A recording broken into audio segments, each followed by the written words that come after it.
চাইতে হয়, আমরা আল্লাহর কাছে চাই না। পেটে অসুখ হয়েছে, আমরা ডাক্তারের কথা মাথায় আগে আসে। আপনি ওষুধ খান, ওষুধ খাওয়া সুন্নত, কিন্তু ইমানদার সবকিছুর আগে আল্লাহর কথা স্মরণ করবে এবং আল্লাহর কাছে বলবে, আল্লাহ আপনি সহজ করে দেন।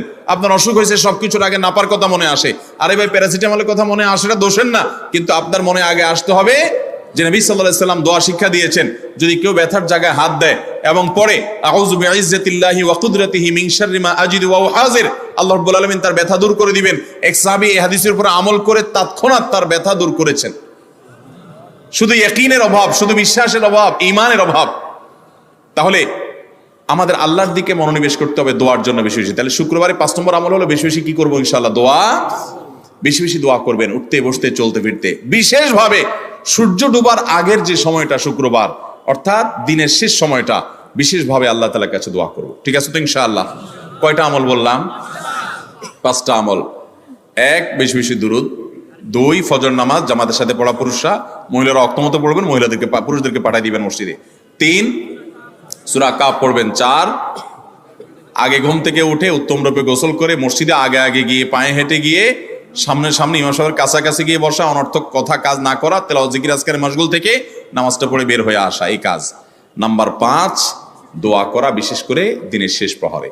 আমল করবো তো ইনশাআল্লাহ? মনে থাকবো তো ইনশাআল্লাহ?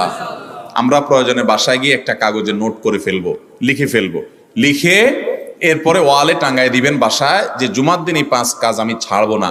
আপনি যদি মনেও না থাকে, আপনার যদি ভুলেও যান, আপনি এই কাগজ আপনাকে মনে করাবে ইনশাআল্লাহ। বাসার ফ্যামিলির লোকদের সাথে শেয়ার করবেন, জুমার দিন হুজুর বলেছেন, আমি একটু আমার মন থেকে বলিনি, এগুলো সব কোরআন হাদিসের কথা বলেছি আপনাদেরকে। কোরআন হাদিসের আলোকে 5টা আমলের কথা বলেছেন, বিশেষভাবে জুমার দিন আমি 5টা আমল করবই করব।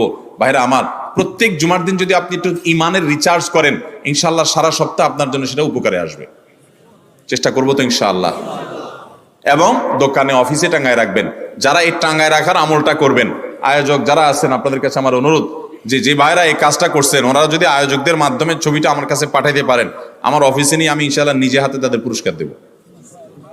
বিশেষ করে এই মাহফিলের লোক যারা আছেন আজকের, আয়োজকদের মাধ্যমে।